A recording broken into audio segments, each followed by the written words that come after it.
பத்மாவதி அம்மா அவர்கள் நம்முடன் இணைப்பில் இணைந்துள்ளார். சிந்தனைக்கு முன்பாக அவரை பற்றிய சிறு அறிமுகம் செய்ய விடுகிறேன். அம்மா அவர்கள் இளங்கலை அறிவியல் பயின்றவர். பாரதியார் பல்கலைக்கழகத்தில் டிப்ளமோ மற்றும் advance diploma in yoga for human excellence பயின்றுள்ளார். கடந்த 2000 ஆண்டு உலக சமுதாய சேவா சங்கத்தில் இணைந்து 18 வருடங்களாக பெங்களூர் விஷால கர்நாடகா ஸ்கை ட்ரஸ்டில் அருட்தொண்டாற்றி வருகிறார். சிறந்த இல்லத்தரசியாகவும் பேராசிரியராகவும் சேவை செய்து வருகிறார். வாழ்க வையகம் எனும் போது வளமாகிறோம், வாழ்க வையகம் எனும் போது வளமாகிறோம், வாழ்க வளமுடன் எனும் போது நிறைவாகிறோம், அருட்காப்பு அளிக்கும் போது அருள் பெறுகின்றோம், சங்கல்பம் செய்யும் போது சக்தியை உணர்கிறோம், இரண்டொழுக்க பண்பாட்டால் வாழ்வின் நோக்கத்தை அறிகிறோம். யாரால்? உம்மால் குருவே. நின் புகழ் போற்ற ஒரே வழி உன் வழி நின்று நாங்கள் பெருமை செய்வதே. இன்றைய இனிய மதிய வேளையிலே குருவின் பழமொழிகள் பற்றி சிந்திக்க வந்திருக்கும் ஸ்கை பேராசிரியை பத்மாவதி அம்மா அவர்களை உலக சமுதாய சேவா சங்கம் கர்நாடக மண்டலத்தின் சார்பிலும் இணைப்பில் இணைந்துள்ள உங்கள் அனைவரின் சார்பிலும் வரவேற்று வாழ்த்தி இத்தலத்தை அவர் வசம் அளிக்கின்றோம். வாழ்க வளமுடன் அம்மா. வாழ்க வளமுடன். வாழ்க வையகம், வாழ்க வையகம், வாழ்க வளமுடன். குரு வாழ்க, குருவே துணை. சிந்தனையை உடல் நலத்தை சீரமைத்து உய்வித்த குருவே வாழ்க. குரு யோகிராஜ் வேதாத்ரி மகரிஷி அவர்கள் சூக்கும உடலாக நன் உள்ளே வந்து இன்றைக்கு நடக்கவிருக்கும் இந்த நிகழ்ச்சியை நடத்தி கொடுக்கும்படி அவர் பாதங்களை வணங்கி இந்த சிற்றுரையை தொடங்குகிறேன். வாழ்க வளமுடன். வாழ்க வளமுடன். இந்த ஆத்ம சங்கமத்தை நடத்தி கொண்டிருக்கும் டாக்டர் தனபதி சார் அவர்களுக்கும் டாக்டர் விஜயா தனபதி அவர்களுக்கும் என் முதற்கண் வணக்கங்கள். வாழ்க வளமுடன். இன்னும் இந்த நிகழ்ச்சியில் என்னுடைய சிறிய உரையை கேட்க வந்திருக்கும் எல்லா யோக அன்பர்களுக்கும் என்னுடைய முதற்கண் வணக்கங்கள். வாழ்க வளமுடன். இன்றைக்கு நான் பேசவிருக்கும் தலைப்பு பழமொழிகளும் அதன் ஆன்மீக கருத்துகளும், வேதாத்திரிய கருத்துகளும். பழமொழிகள் என்றால் என்ன? பழமை வாய்ந்த மொழிகள் இல்லைங்க. பழமை வாய்ந்த மொழிகள் எப்பவுமே பழமையானதற்கு எப்பவுமே ஒரு மதிப்பு, மரியாதை எல்லாம் உண்டு. Old is gold.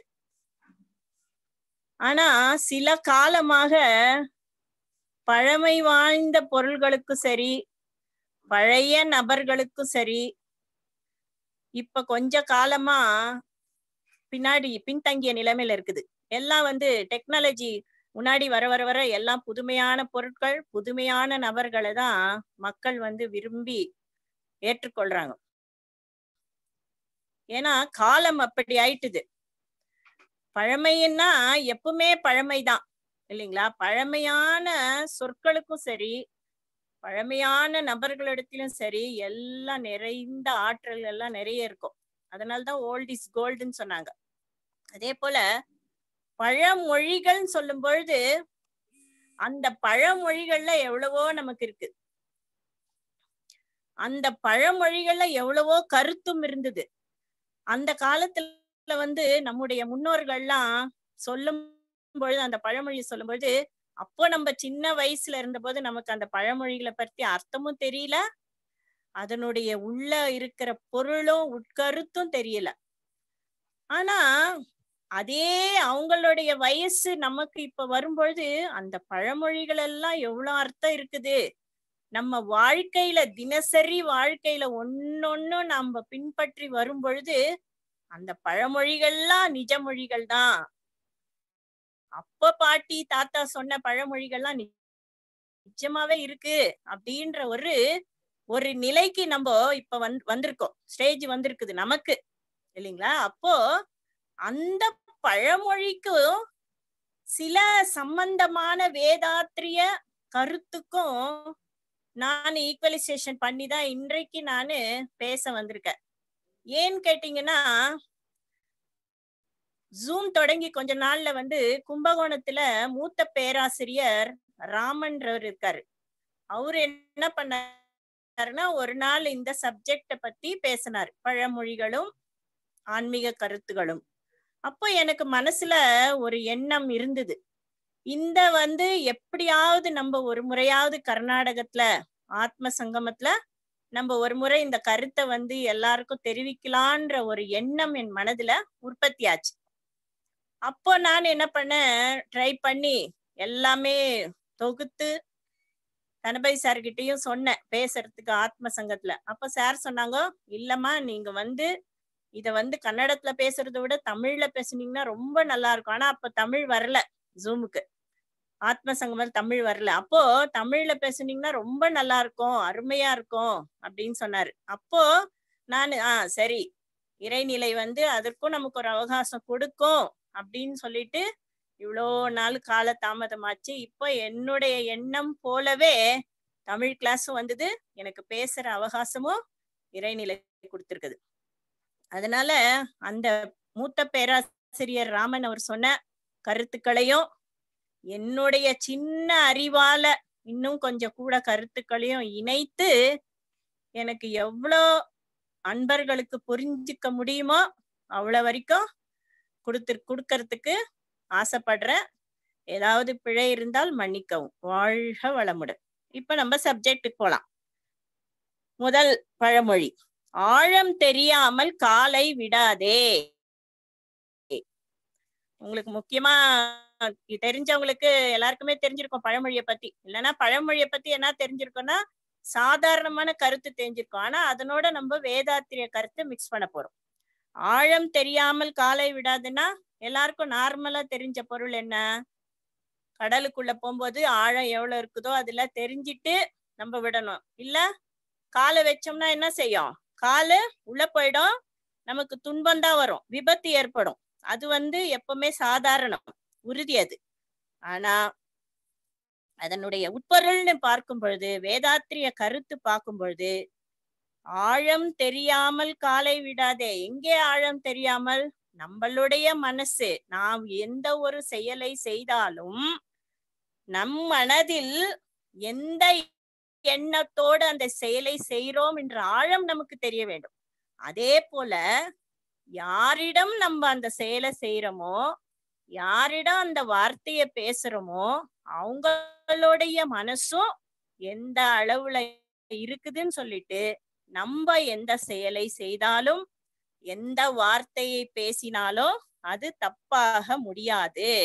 அதுக்குதான் மகரிஷி என்ன கொடுத்திருக்காரு, எண்ணம் ஆராய்தல். எந்த ஒரு எண்ணமும் நம்ம மனதுல வரும் பொழுது இது நமக்கு தேவையா வருதா, தேவையினால் வருதா, பழக்கத்தினால் வருதா, பிறர் மனம் தூண்டுதலா வருதா, சூழ்நிலையலா வருதா, கருவமைப்பால வந்ததா, தெய்வீக தன்மையால வந்ததான்னு ஒரு முறைக்கு பல முறை யோசனை பண்ணும் பொழுது நம்மளுடைய மனதின் ஆழம் நமக்கு தெரியும்.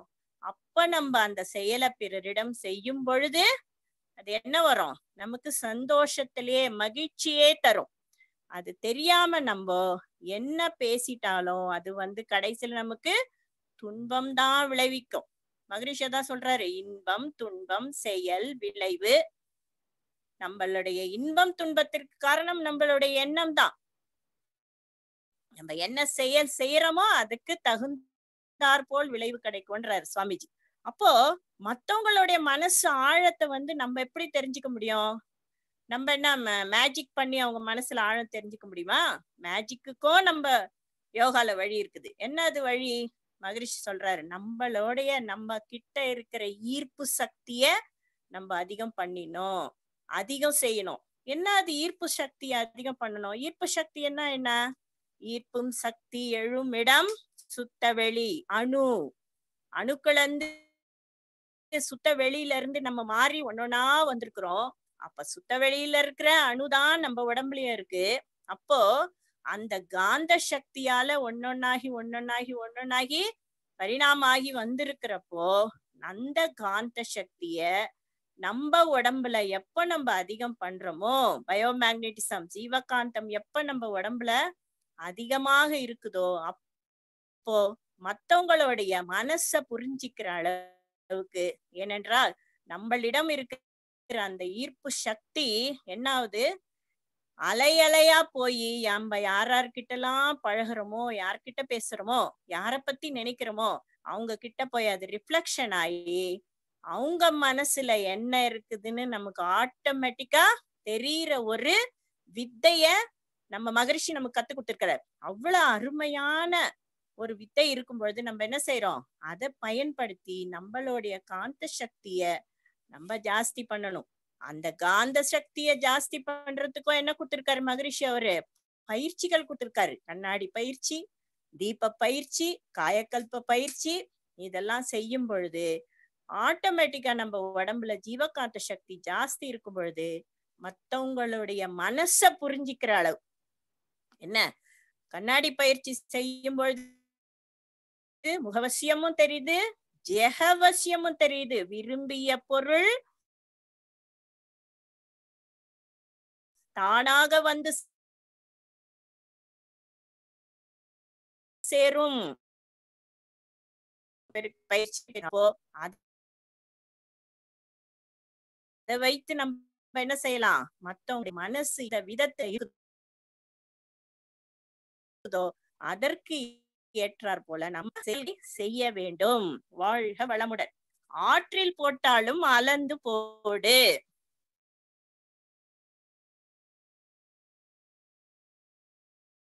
ரெண்டாவது, போடக்கூடாது, அளந்துதான் போடணும்னு முன்னோர்கள் சொல்வாங்க. அது பழைய கருத்து.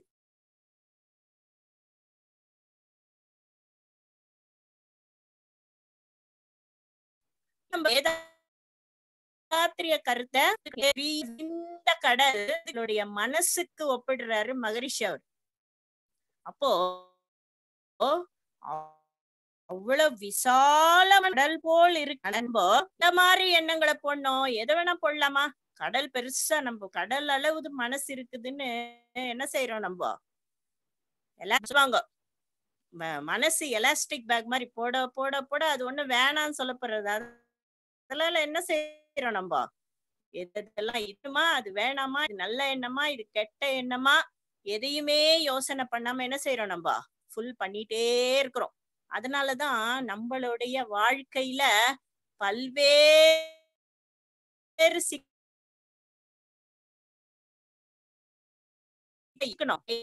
வேறாத ஆசை வேண்டாம். மகரிஷி சொல்றாரு, கெட்ட எண்ணங்கள் வேண்டாம், கோபம் வேண்டாம், வஞ்சம் வேணாம். அப்போ அந்த மாதிரி எண்ணங்களுக்கெல்லாம் இடம் கொடுக்காம எப்பொழுதும் அயராத விழிப்பிலையில் இருந்தா நம்மளுடைய மனசு என்ன ஆவாது, களங்கங்கள் நிறைந்த மனசு ஆவாது.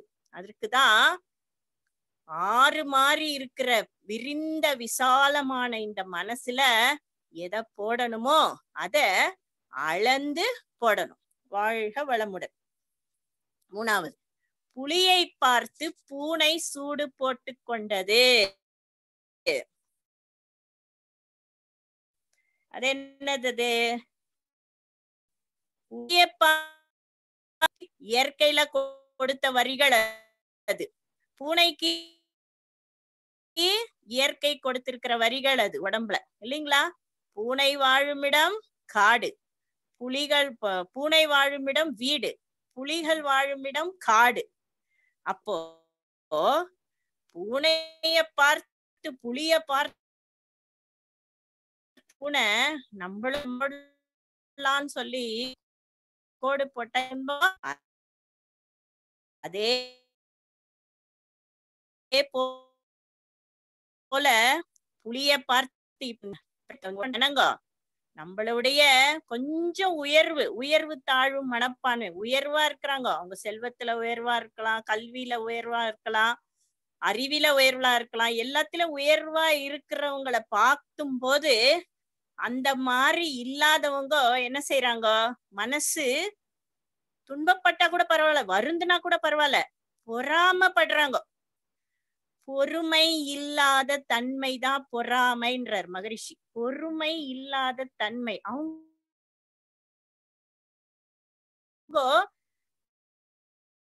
இன்னொருத்தர் வந்து நல்லா இருக்கார். அப்ப பொறாமைப்படும் பொழுது நம்மளுடைய இருக்கிறதும் என்ன ஆகுது, நம்ம பொறாமையே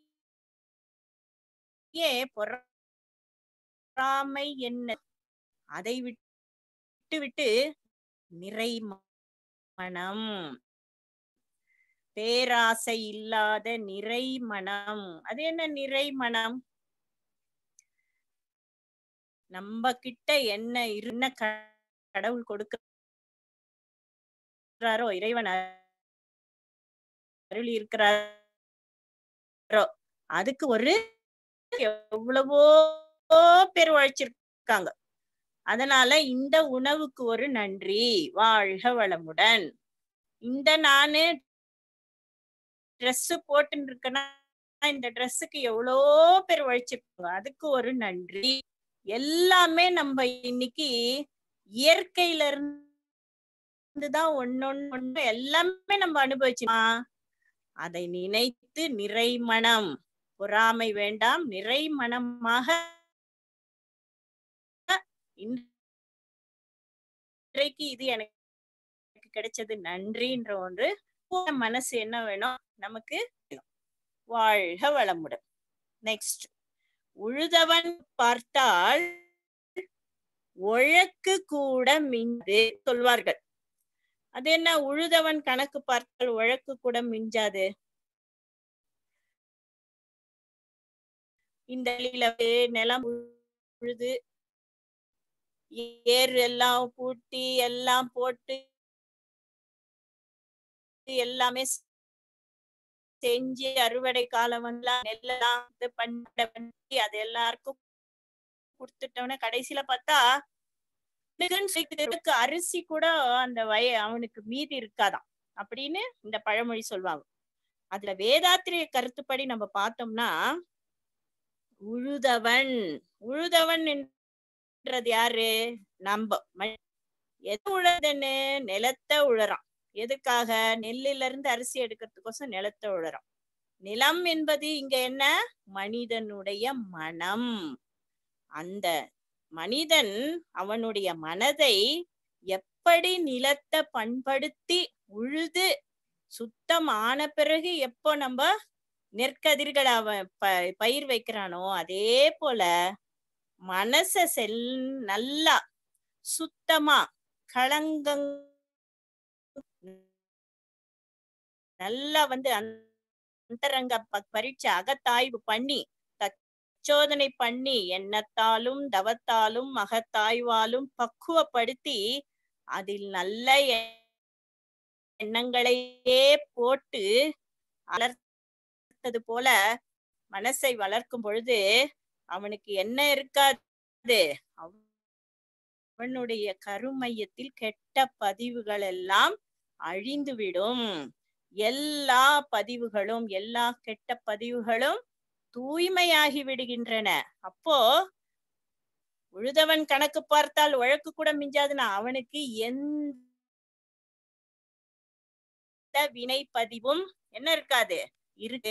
அப்பப்ப நிலத்தை அவன் உழற மாதிரி நல்ல தவத்தாலும் நல்ல செயல்களாலும் நல்ல கருத்தாலும் அவன் செஞ்சிட்டே வரும் பொழுது அவனுக்கு என்ன ஆகும்? மனசு தூய்மை ஆயிடும். மனசுல கடவுள் என்ன பண்ணுவாரு? தூய்மையா இருக்கும் பொழுது கடவுள் அங்க வாசம் செய்வார் என்று அர்த்தம். வாழ்க வளமுடன். நெக்ஸ்ட், அழுகின்ற பிள்ளைதான் பால் குடிக்கும். அழுகின்ற பிள்ளைதான் பால் குடிக்கும். அப்ப சொல்லுவாங்க பாட்டிங்கெல்லாம், குழந்தைங்க சின்ன வயசுல தூங்கினே இருக்கும், சும்மா கொஞ்சம் அப்படி கிள்ளி விட்டுட்டு ஓன்னு அழ வச்சுட்டு அப்புறமா என்ன செய்வாங்க? பால் குடுங்கணும்னு சொல்லுவாங்க இல்லைங்களா? ஏன்னா அதுக்கு அப்பதான் பசி. அழ வந்தாதான் அதுக்கு பசி எடுக்கும். அதனால சொல்லுவாங்க அழுகின்ற பிள்ளைதான் பால் குடிக்கும். நம்ம வேதாத்திரிய கருத்து என்னது? பசியால் குழந்தைகள் நன்றாக அழுதால் உடனே பாலை குடித்து விடுவார்கள். அதே போல நம்மலாம் இப்போ என்ன பசி? அன்பர்கள் எல்லாம், யோகா அன்பர்கள் எல்லாம் எந்த பசியில இருக்கிறோம்? ஞானம் என்ற பசியில இருக்கிறோம். தேடல் உள்ள பிள்ளைகள் யாரு? நம்ம எல்லாரும் தேடல் உள்ள பிள்ளைகள், ஞான பசி, ஆன்மீக பசியில இருக்கிறோம் நம்மலாம். நமக்கு என்ன தேடுறோம்? நம்ம அருளை தேடுகிறோம், இறை அருளை தேடுகிறோம். அப்போ இறை அருளை தேடும் பொழுது, நம்ம ஆன்மீகத்தை தேடிக்கொண்டு போகும்பொழுது, அதாவது துன்பப்படும் பொழுது, ஐயோ இறைநிலை நமக்கு இறையோட அருள் கிடைக்கலன்ற துன்பப்படும் பொழுது, குழந்தை அழும் பொழுது எப்படி அதனுடைய தாய் குழந்தைகளுக்கு பால் கொடுக்கின்றார்களோ, அதே போல நமக்கு யாரு நம்மளுடைய தாய்? நம்ம வேதாத்ரி மகரிஷி, நமது குரு நமக்கு என்னத்தை போதிக்கிறார்?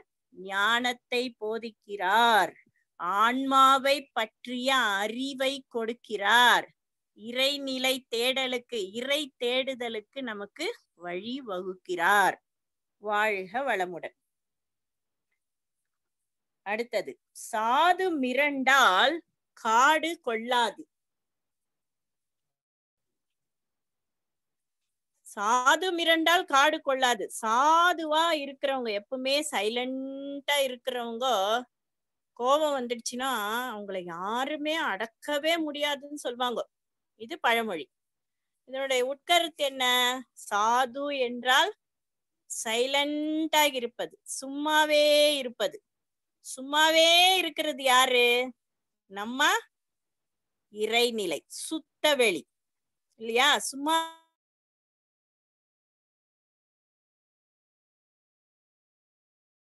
இருக்கிறது அது. எப்பவுமே அன்பும் நிலை என்ன பண்ணுது? அந்த இறை நிலைதான் நம்ம உள்ள அறிவா இருக்குது. அப்படி அறிவா இருக்கும் பொழுது இந்த உடல்ல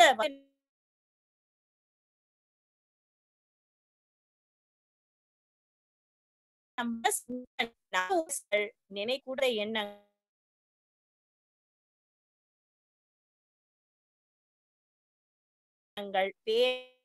பேராசை,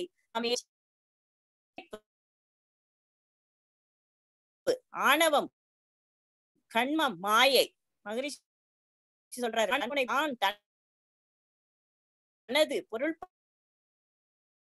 பற்று, கண்மம், மாயை, புலன்களால் மதியிழந்த நிலை, மயக்க நிலையால என்ன செய்யறோம்? நம்ம ஆடாத ஆட்டமெல்லாம் ஆடும் பொழுது அப்ப என்ன ஆகுது? சாது மிரண்டால், அந்த உள்ளே இருக்கும் கடவுள் நமக்கு சோதனையும் கொடுக்கிறாரு, அப்பப்ப எச்சரிக்கையும் கொடுக்கிறாரு. ஆனா நம்ம என்ன பண்றோம்? ஈகோ, அகமால எல்லாம் செய்யக்கூடாத செயல்கள் எல்லாம் செய்யும் பொழுது மகரிஷி அதான் சொல்லுவாரு, ஒருத்தருக்கு அகம் என்னது இறை மறதி. அகம் என்றாலே இறை மறதியால நம்ம என்ன செய்யறோம்? செய்யக்கூடாத எல்லாம் செய்யறோம். அப்போ சாது மிரண்டால் காடு கொள்ளாது. அப்போ அறிவை உணர்த்துறாரு. நம்ம உள்ளேயே இருந்து கடவுள் அறிவை உணர்த்தினாலும் கடைசியில டைம் கொடுத்து கொடுத்து கொடுத்து கடைசியில என்ன பண்றாரு? அந்த உடல்ல இருந்து அந்த உயிர் என்ன பண்றாரு? கடவுள்கிட்ட எடுத்துக்கிறாரு. அதுதான் சாது மிரண்டால் காடு கொள்ளாது. இந்த மாதிரி எல்லாம் கர்மங்களை சேர்த்து சேர்த்து சேர்த்து உடலிலே நோய், ஆன்மாவில் உள்ளத்திலே களங்கம், வாழ்க்கையில் விடாத பிரச்சனைகள். இது மூணு தான் என்ன பொறுத்து? வினைப்பதிவின் அடையாளங்கள் மகரிஷி சொல்றாங்க இல்லைங்களா? உடலிலே நோய், உள்ளத்தில் களங்கம், வாழ்க்கையில் பல்வேறு சிக்கல்கள்.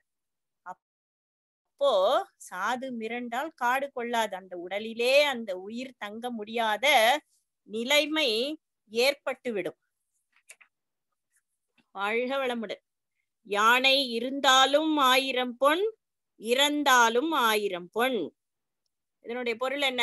உங்களுக்கு பழமொழிது, யானை இருந்தாலும் இறந்தாலும் 1000 பொன் எல்லாருக்கும் தெரிஞ்சிருக்கும். யானை உயிரோட இருந்தாலும் அதை வச்சு என்ன பண்றாங்க? சம்பாதிக்கிறாங்க. இறந்த பிறகும் என்ன ஆச்சு? அவங்க யானையோடைய தந்தம் அவ்வளவு விலை உயர்ந்து மதிக்க முடியாத பொருள் அது, இல்லைங்களா? அவ்வளவு மதிப்பு மிக்க பொருள். அதை வச்சும் பணம் சம்பாதிக்கிறாங்க. அதே போல வேதாத்திரிய உட்கருத்து, சித்தர்கள் வாழ்ந்த காலத்தில் அவங்க வாழும்பொழுது, சித்த புருஷர்கள் வாழும்போது என்ன பண்றாங்க, எவ்வளவோ பேருக்கு அருள் கொடுத்திருக்கிறாங்க, அருளாசி வழங்கி இருக்கிறாங்க இல்லைங்களா? அப்ப சித்தர்கள் கிட்ட போய் நம்ம அருளாசி பெறும்போது எவ்வளவோ நம்ம பெற்றிருக்கிறோம். அவங்க ஞானத்தால, அந்த தவத்தால எவ்வளவோ ஆண்டுகள் தவம் செஞ்சு அவ சித்த புருஷர்கள்னு பெயர் வாங்கி எல்லாருக்கும் அருளாசி வழங்குறாங்க. அதே போல அவர்கள் இருக்கும் பொழுதும் அதே மாதிரி நல்லாசி அருளாசி வழங்குறாங்க. அதே போல இறக்கல, ஜீவ சமாதி ஆறாங்க அவங்க இல்லைங்களா? அந்தந்த இடத்துல ஜீவ சமாதி ஆன பிறகும் நம்ம என்ன செய்யறோம், இப்ப ஜீவ சமாதி இருக்கிற இடத்துக்கெல்லாம், இப்ப திருப்பதியில கொங்கணர் சொல்றோம், அகத்தியர் இருக்குது, எல்லா இடத்துலயும் போய் நம்ம தவம் செஞ்சு உட்காரும் பொழுது நமக்கு அப்படி ஒரு ஆற்றல் கிடைக்குது. அப்போ அவங்க இருக்கும் பொழுதும் நமக்கு சக்தியை கொடுத்தாங்க, அருள் கொடுத்தாங்க. இறந்து ஜீவ சமாதி ஆன பிறகும் என்னாச்சு, நமக்கு அது அருள் கிடைக்குது. அப்போ நமக்கு நினைக்கிறதெல்லாம் நடக்கும். நினைச்சதெல்லாம் நடக்குதுன்னா நடக்கிறது தான் நம்ம நினைப்போம் இல்லைங்களா? அதே போலதான் நம்ம மகரிஷி இருந்தாலும், அவர் இருக்கும் போதும் நம்மளுக்கு 1000 பொன், இருக்கும் பொழுதும் நமக்கு 1000 பொன் சொல்லக்கூடாது, எல்லாமே பொன், மாணிக்கம், வைடூரியம், கோமேதகம், பவழம் எல்லாம் கலந்த ஒரு பொக்கிஷம் அவரு வேதாத்ரி மகரிஷி. இப்ப அவரு இல்லைனாலும் அவரை சூக்கும உடலால நம்மளோட நிறைஞ்சு இருக்கிறாரு. அதனால இப்பவும் அவர் என்ன, பொக்கிஷம் தான். வாழ்க வளமுடன். நெக்ஸ்ட், ஓடுகிறவனை கண்டால் துரத்துகிறவனுக்கு சுலபம். அதனுடைய பொருள் என்ன, ஓடுகிறவனை கண்டா துரத்தினவருக்கு கேவலம் சொல்லுவாங்க, எல்லாம் சுலபம் இருக்கு. அதனுடைய வேதாத்திரிய உட்பொருள் என்னன்னா, குருவை நாடி ஒருவர் ஓடும் பொழுது ஒருவர் என்ன பண்றாரு, எனக்கு நல்ல ஞானம் வேணும், நல்ல ஞானம் கிடைக்கணும், நாளைக்கு ஞானம் கிடைக்கணும். மகரிஷியே சொல்லியிருக்காரு, யார் ஒருத்தர் எனக்கு ஒரு நல்ல குரு கிடைக்கணும்னு எவ்வளவோ ஒரு நாட்களாக அவங்க மனசுல அந்த எண்ணம் கொண்டு கிடைப்பாருன்னு சொல்லியிருக்காரு. அதே போல நம்மலாம் எவ்வளவோ நாளா தேடி இருக்கிறோம், எவ்வளவு நாளா நம்மளையும் அறியாம நம்மளுடைய ஆழ் மனதுல நமக்கு ஒரு ஞான குரு, நல்ல குரு கிடைக்க மாட்டாரான்ற ஒரு எண்ணம் தேடலாலதான் இன்றைக்கு நமக்கு மகரிஷி மாதிரி ஒரு நல்ல அருமையான குரு கிடைச்சிருக்காரு இல்லைங்களா? அப்போ யார் குருவை நாடி ஒருவர் ஓடும் பொழுது பின்தொடர்ந்து ஒருத்தர் போறாரு பாருங்க. இப்ப ஒருத்தர் முன்னாடி போறாரு வச்சுக்கோங்க, ஒரு ஏதாவது ஒரு அவருக்கு உடம்பு சரியில்லை, டாக்டர் சொல்லியிருக்காங்க யோகா கிளாஸ் போங்கன்னு சொல்லிருக்காங்க. அவர் என்ன பண்ண, யோகா கிளாஸ் தேடின்னு ஓடுறாரு. எந்த இடத்துல யோகா கிளாஸ் நல்லா இருக்கும், இங்க சொல்லி கொடுப்பாங்களா, அங்க சொல்லி கொடுப்பாங்களா, ஆழியார் அது இது எவ்வளோ யோகா முறை இருக்கு. அதெல்லாம் போகும்போது அவரை பின்தொடர்ந்து ஒருத்தர் போறாங்களாம். இவர் எங்க போயினே இருக்காரு, இவர் எங்கதான் போறாரு நம்ம பாக்கலாம்னு சொல்லிட்டு பின்னாடி போயிட்டே இருக்கும் பொழுது முதல்ல அருமையான ஈஸியா, அதுதான் ஓடுகிறவனை கண்டால் துரத்துகின்றவனுக்கு சுலபம். இப்ப என்ன ஆச்சு, பின்னாடி போனவர் ஈஸியா அவருக்கு என்ன ஆயிப்போச்சு, அந்த யோகா கிளாஸ் கிடைச்சிடுச்சு. நல்ல ஒரு குரு இருக்கிற இடம் எப்படி தெரிஞ்சுது, அவருக்கு முன்னாடி ஓடுறவனை இவருங்க துரத்தினே போகும்பொழுது இவருக்கு என்ன ஆயிப்போச்சு, நல்ல ஒரு குரு கிடைத்து விட்டார். வாழ்க வளம். அடுத்தது வக்கத்தவன் அப்படின்னு சொல்லுவாங்க. அது என்னது, வக்கத்தவன் வாத்தியார், போக்கத்தவன் போலீஸ். அது வாக்கு கற்றவன், வக்கத்தவன் என்றே வாக்கு கற்றவன் வாத்தியார், போக்கு கற்றவன் போலீஸ். அப்போ நம்மளுடைய வேதாத்திரிய கருத்து பார்க்கும்போது நம்ம மகரிஷியின் வாக்கை தவமா மேற்கொண்டு அவருடைய ஒவ்வொரு மொழிகளையும் பொன்மொழிகளாக ஏற்று அவற்றை கற்று மனவளக்கலையில் தேர்ச்சி பெற்று அருள்நிதியாகி பின்பு ஆசிரியர்களாகி பின்பு பேராசிரியர்களாக மாறி எல்லா மனிதர்களுக்கும் இறைவனை உணர்த்தும், இறை நிலையை உணர்த்தும் ஒரு பொறுப்பான பதவியில பேராசிரியர்களா இருக்காங்க. அதான் வாக்கு கற்றவன் வாத்தியார் நம்ம இருக்கும்போது அந்த உணர்வோடையே நம்ம என்ன செய்யறோம், மற்றவர்கள் கெட்ட வழியில் செல்லும் அவர்களை, இதுல வாக்கு கற்றவனும் நம்மளேதான், போக்கு கற்றவனும் நம்மளேதான். இதுல வாத்தியாரும் நம்ம தான், போலீஸும் நம்ம தான். எப்படி வாத்தியார்னா நம்ம மனவளக்கலையில தேர்ச்சி பெற்றிருக்கிறோம். அப்ப என்ன செய்யணும், கெட்ட வழியும் செல்லும் அவர்களை போலீஸ் போல், நம்ம போலீஸ் மாதிரி இருந்து பிடித்து மகரிஷி தத்துவங்களை அவர்களுக்கு என்ன பண்ணோம், கற்பிக்க வேண்டும். இப்ப நம்ம அப்படிதான் ஒரு இது நிலைமை வந்துச்சு. யோகா கிளாஸ்னா வரமாட்டேன்றாங்க. டாக்டர் கிட்ட போய் வினைப்பதிவால ஏதோ நோயெல்லாம் வந்த பிறகு டாக்டர் சொன்ன பிறகு என்ன பண்றாங்க, யோகா கிளாஸ் தேடின்னு வராங்க. நம்மளே கூப்பிட வேண்டியதா அது, யோகா கிளாஸ் வரீங்களா, யோகா கிளாஸ் வரீங்களா, இங்க இருந்து ஒரு தவ மையம் இருக்குது, வாங்க வாங்க வாங்க. அது போல எல்லார் உணர்வுகளுக்கும் ஏற்ப அவர்கள் எல்லாம் கெட்ட வழியில் சென்றாலும் அவர்களை போலீஸ் போல பிடித்து மகரிஷியின் தத்துவங்களை நாம் அவர்களுக்கு கற்பிக்க வேண்டும்.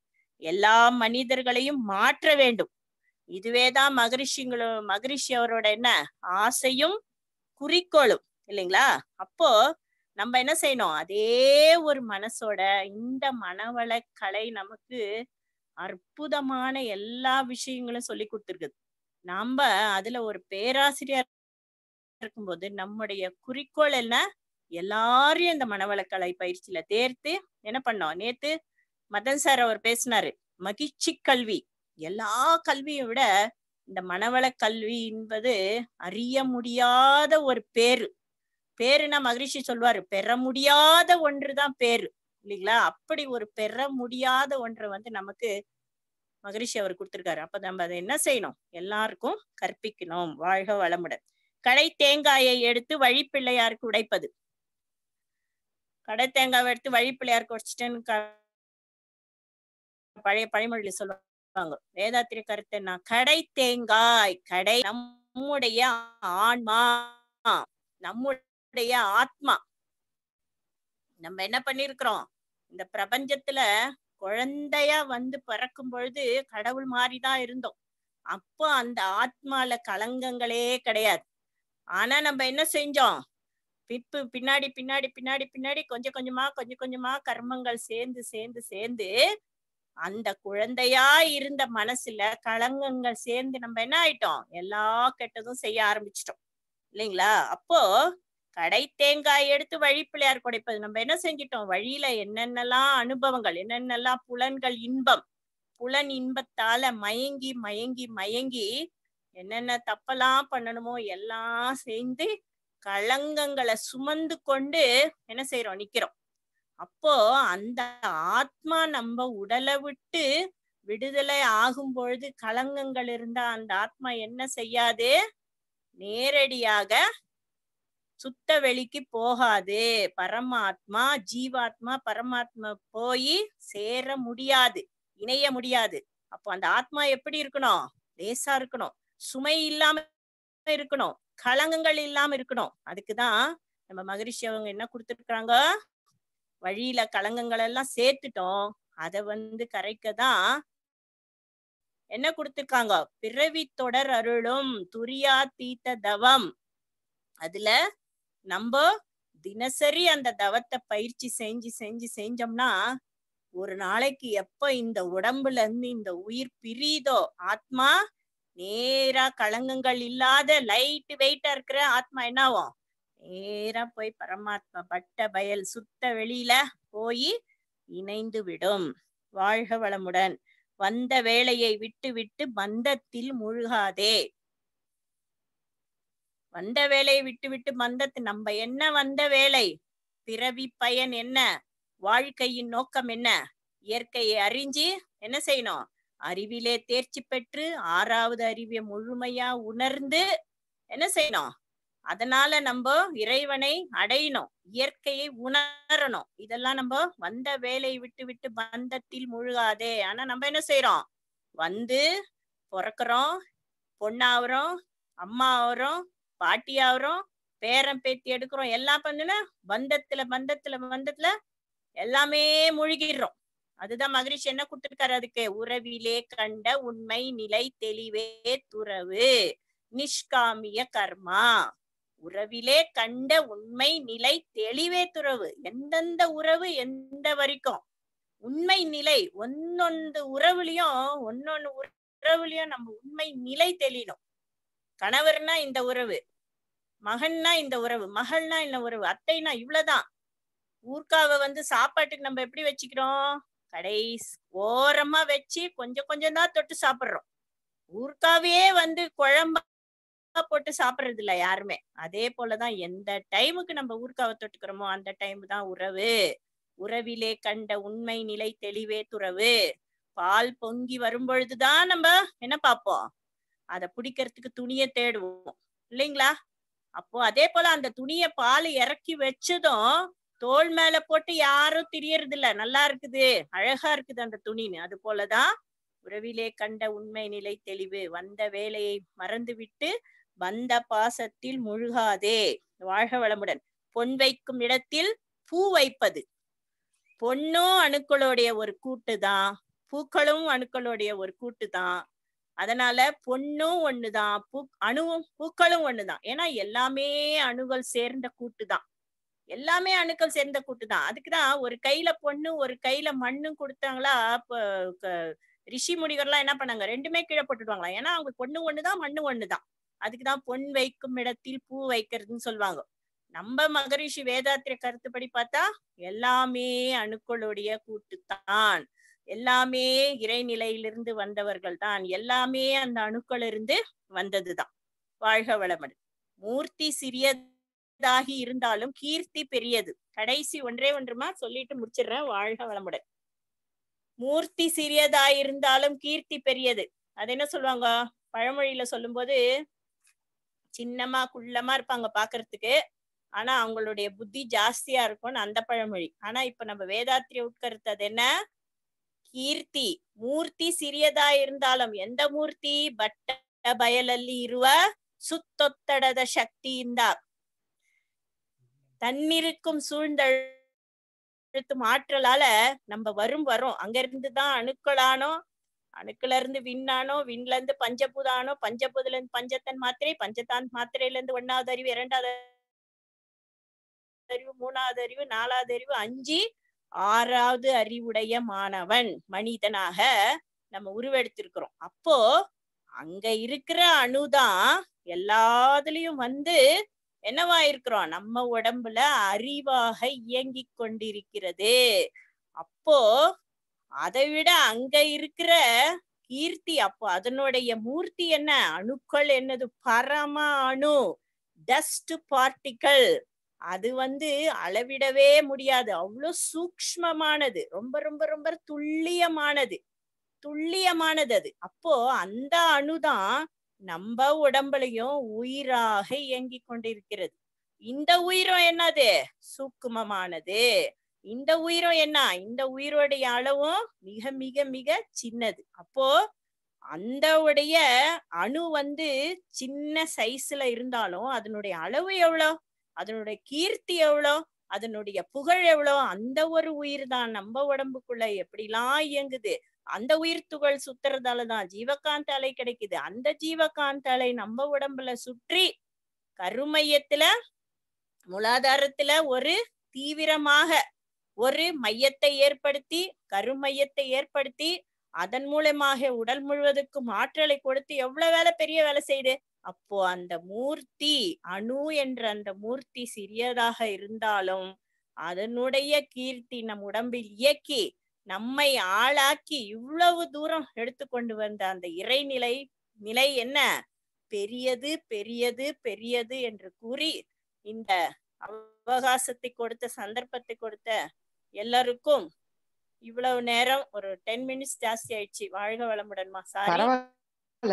அமைதியாக கேட்டுக்கொண்டிருந்த யோக அன்பர்களுக்கு எல்லாருக்கும் என்னுடைய தாழ்ந்த வணக்கங்கள். ஏதாவது பிழை இருந்தால் மன்னிக்கவும். வாழ்க வளமுடன். வாழ்க வளமுடன். சிறப்பான விளக்கம் அம்மா, மிக்க நன்றி. நன்றிங்கம்மா. வாழ்க வளமுடன். தற்போது கேள்வி பதிலுக்கான நேரம். அன்பர்கள் தங்கள் சந்தேகங்களை கேட்கலாம். கேட்க விரும்புபவர்கள் ஹேண்ட் ரைஸ் பட்டனை ஆன் செய்யுங்கள். கேள்விகளுக்கு நீங்கள் தயாராவதற்கு முன்பாக இன்றைய அறிவிப்புகள் வருகின்ற அக்டோபர் 16ஆம் தேதி sky foundation course second batch Kannada மொழியில் துவங்க இருக்கிறது. இதனை அன்பர்கள் தங்கள் உறவினர்கள் மற்றும் நண்பர்களுக்கு தெரியப்படுத்தி பயன்பெற செய்யுமாறு அன்புடன் கேட்டுக்கொள்கின்றோம். மேலும் இன்றைய நிகழ்ச்சிகள் மாலை கன்னட மொழியில் 4:15க்கு துரியாதீத தவம், 4:55க்கு உலக சமாதான வாழ்த்து, மேலும் நாளை மாலை 4:55க்கு ஸ்கை பேராசிரியர் ரவீந்திரன் ஐயா அவர்கள் இஸ் என்லைட்டன்மெண்ட் அண்ட் அச்சீவ்மெண்ட் என்ற தலைப்பில் சிந்தனை உரையாற்ற இருக்கிறார். நாளை மதியம் 2:30க்கு தமிழில் ஸ்கை ப்ரொஃபசர் நாகராஜ் ஐயா அவர்கள் நல்ல புதிய பழக்கம் என்ற தலைப்பில் சிந்திக்க இருக்கிறார்கள். கேள்வி பதிலுக்கான நேரம்.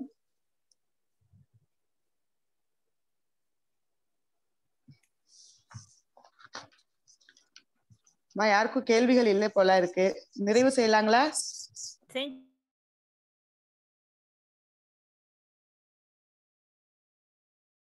பழமொழிகளும் வேதாத்திரிய கருத்தும் என்ற தலைப்பில் உரையாற்றிய ஸ்கை பேராசிரியை பத்மாவதி அவர்களை மன்ற முறைப்படி வாழ்த்த கடமைப்பட்டுள்ளோம். நாம் அனைவரும் துரிய நிலைக்கு வந்துவிடலாம். தவம் மற்றும் சிறப்புரையாற்றிய ஸ்கை பேராசிரியை பத்மாவதி அம்மா அவர்கள் வாழ்க வளமுடன். அவர்தம் உடல் நலம் வாழ்க வளமுடன். அவர்தம் அன்பு குடும்பம் வாழ்க வளமுடன். அவர்தம் ஆன்மீக தொண்டு வாழ்க வளமுடன். இன்றைய ஆத்ம சங்கம நிகழ்ச்சிக்காக இணைப்பில் இணைந்துள்ள அனைத்து மனவளக்கலை அன்பர்களும் அவர்களின் குடும்பங்களும் வாழ்க வளமுடன். கர்நாடக மண்டலத்தில் உள்ள அனைத்து மனவளக்கலை மன்றங்கள் அவற்றின் பொறுப்பாளர்களும் வாழ்க வளமுடன். இந்நிகழ்ச்சி நடைபெற உறுதுணையாக இருக்கின்ற உலக சமுதாய சேவா சங்கம் கர்நாடக மண்டலத்தின் தலைவர் அவர்கள் வாழ்க வளமுடன். உலக சமுதாய சேவா சங்கம் கர்நாடக மண்டலத்தின் ஸ்மார்ட் துணைத் தலைவர் அவர்கள் வாழ்க வளமுடன். உங்கள் அனைவரிடமிருந்து விடைபெறும் முன்பாக உலக நல வாழ்த்து. நாளை மீண்டும் 2 மணிக்கு இறையோடு இணையலாம். வாருங்கள். வாழ்க வளமுடன்.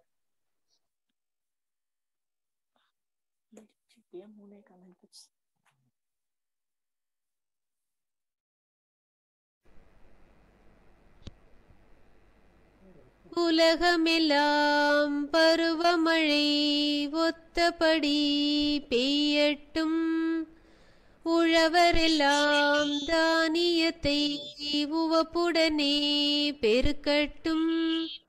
பல தொழில்கள் புரிகின்ற பாட்டாளி உயரட்டும்.